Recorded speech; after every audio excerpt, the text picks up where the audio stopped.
Uh, Very good evening, okay? Good evening or good afternoon to all of you, okay? So, we're back again with basic aerodynamics lesson, okay? So, we'll just keep it fast lah, okay? So, this will be the final lesson for chapter 2 lah, okay? So, previously we were discussing about aspect ratio, kan? Okay? We were discussing about aspect ratio. So, now we will go to the next one lah, okay? Since we already covered this one lah, okay? So, without further ado, we continue back lah with our lesson. Okay. Okay. For a glider or sailplane, the aspect ratio may be as high as 40. Okay.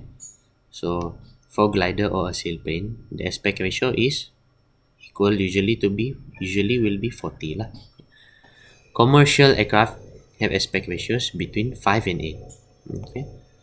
So commercial have aspect ratio between 5 and 8, while the jet fighters that operate at transonic and low supersonic speeds have wings of aspect ratio near 3.5. Okay, so aspect ratio highest is glider or sailplane lah, which is 40. Aspect ratio for commercial aircraft, okay, our commercial aircraft is 5 and 8. For jet fighters, operate at transonic and low supersonic speeds will have wings of aspect ratio near 3.5. Okay, so take note lah. Okay, so wing aspect ratio comparison. Okay, so this is a comparison lah. Okay, as you can see here. Okay, you can see here. Okay, yeah. This one is a Slasher ASH31 glider. Okay, so this is a glider lah. Okay, glider usually is maybe as high as 40 lah. Okay, will reach up to 40 lah, the aspect ratios. That's what is stated here lah. Okay, and this one is the Piper Cherokee. Okay, Piper Cherokee, as you can see, it has an aspect ratio of 5.6. Okay, so this is the difference in size. Okay, and the aspect ratio is bigger lah for this type of glider aircraft. For Piper Cherokee, the aircraft aspect ratio is low lah. Okay. Okay, so you can see here, this is this aircraft known as North American X-15. It has a low aspect ratio lah. As you can see, this is low aspect ratio. You can see to the wing. This one is the shorter the wing means lower aspect ratio lah. Okay, so this aircraft, okay, Douglas DC-3, this has a moderate aspect ratio. Okay, and for this one, okay, as you can see, Breguet 904 Nymphali has a high aspect ratio. Okay, aspect ratio is measured from the wings lah. Okay, as you can see here, for your understanding, this is an example of low aspect ratio lah. Okay, this is moderate aspect ratio. This one lah example lah. This is high aspect ratio. Okay, so now let's dive deeper into effects of aspect ratio. Okay, so what are the effects of the aspect ratio on an aircraft lah? Okay, so there are 4 here. Okay, let me explain the first one. So the effect of increasing aspect ratio principally reduce the induced drag for any given amount of lift. Okay, so that is the effect of increasing aspect ratio lah, results in reduced induced drag. The effect of higher aspect ratio is to increase range of an aircraft because there is less drag to overcome. Okay, this third one is subject to certain limitations.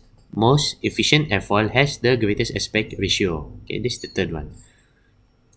Next is a true cantilever wing has no external bracing.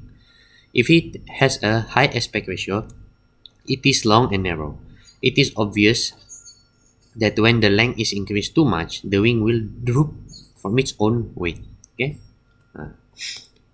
Furthermore, the root section where it joins the fuselage must be of heavy construction, and this added weight may in itself offset some or all of the gain in the lift. Okay. When a wing reaches a certain length, okay, so when the wing reaches a certain length, it requires external bracing, which adds to the weight and causes increased drag. Okay. Okay, so as you can see here, this is a low aspect ratio, medium aspect ratio, okay, and high aspect ratio. Okay, this is the wingtip vortices. This is the tip loss area lah. Okay, all of this. Okay, now we dive deeper already into aspect ratio. Now we are going to talk about washout lah. So, what is washouts? Okay, so many aircraft are designed with a greater angle of incidence at the root of the wing than at the tip. This characteristic of a wing is called washout. Okay, the purpose of washout is to improve the stability of the aircraft as it approaches a stall conditions greater at the tip than at the root. The characteristic is called wash-in. Okay? A difference in the washout and wash-in of the right and the left wings of an aircraft is used to compensate for propeller torque. Okay? Propeller torque causes the aircraft to roll in a direction opposite that of a propeller rotation. To compensate for this, the right wing is rigged or designed with a smaller angle of incidence at the tip than of the left wing. Thus, right wing is washed out more than left lah. Okay, so remember lah, the right wing is more washed on the left side of the wing. Okay, as you can see here, this is the aircraft wing lah. Okay, this is the angle lah, low angle at the tip here. As you can see, low angle of incidence at the tip. How about the middle here? Okay, so in the middle here, shows moderate angle of incidence at the mid wing. Okay, and how about here?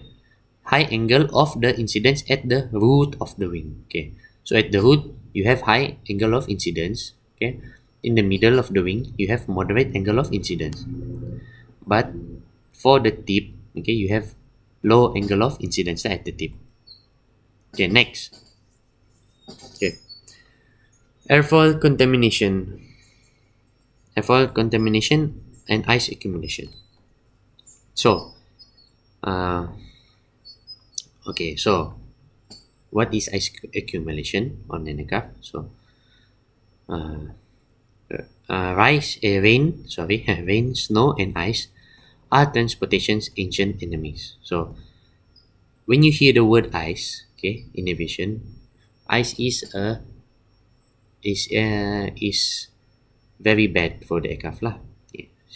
As you know, it is the enemy of an aircraft. Okay, so ice is an enemy lah. Okay, rain also can say enemy also lah. Okay, under certain atmospheric conditions, ice can build rapidly on airfoils and air inlets. Okay, the accumulation of ice on the leading edge of wings can significantly alter the geometry of the wing and cause direct penalty and performance degradation.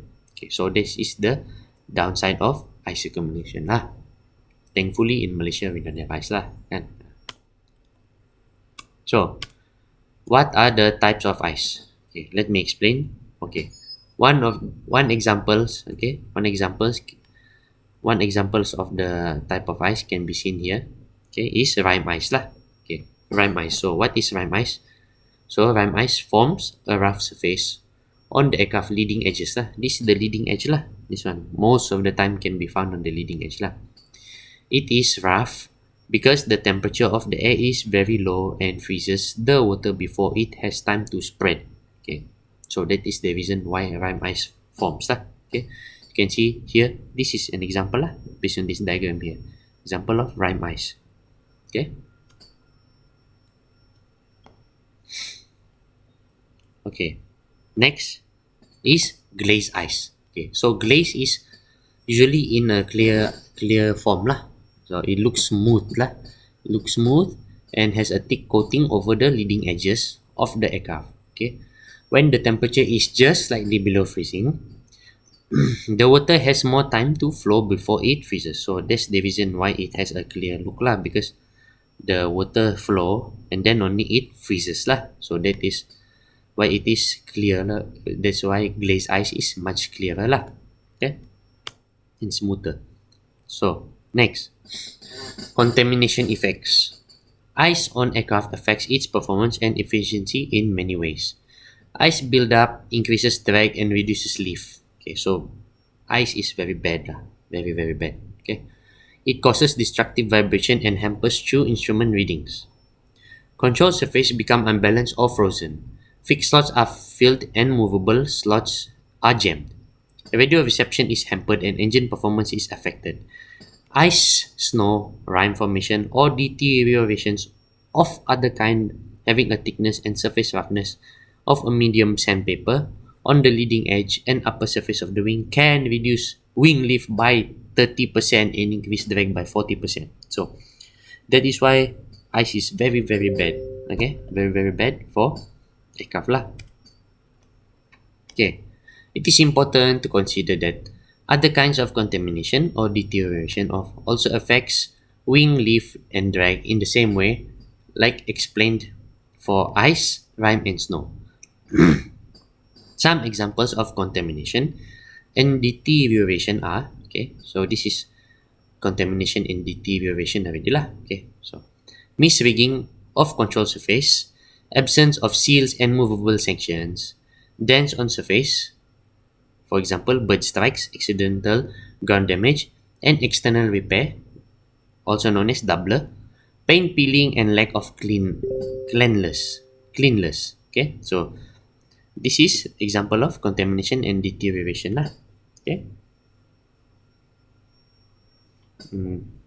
The first 20% of the wing chord is particularly sensitive, okay, because disturbance of airflow passing it can cause separation resulting in early stall.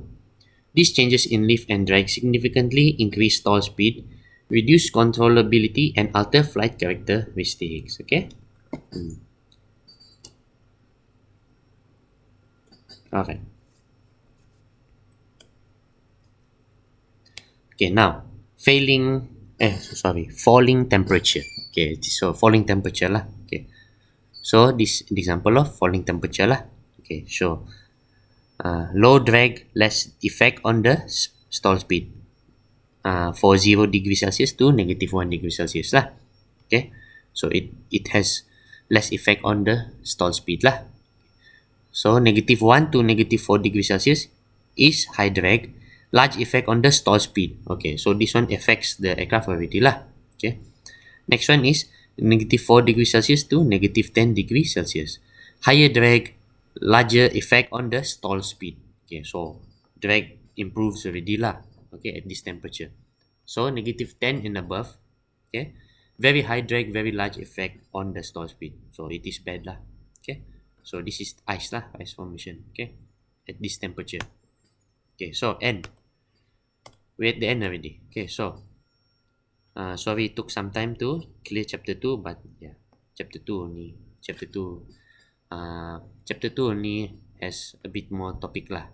Have a bit more longer lesson lah. So we have completed chapter 2. Okay, so there are 2 more chapters for basic aero. So later I'll send the lessons to you lah. Okay, so as usual, if you have any questions, feel free to ask me. Okay, regarding this chapter 2 lah. Okay, we have completed aerodynamics chapter 2 for basic aero. Okay, so later we will continue with the next lesson. Okay, so thank you everyone for your time. I think I'll end the class here. Okay, so that's all for today. If you have any questions, can ask me. Okay, thank you. Yeah, everyone, see you in the next one.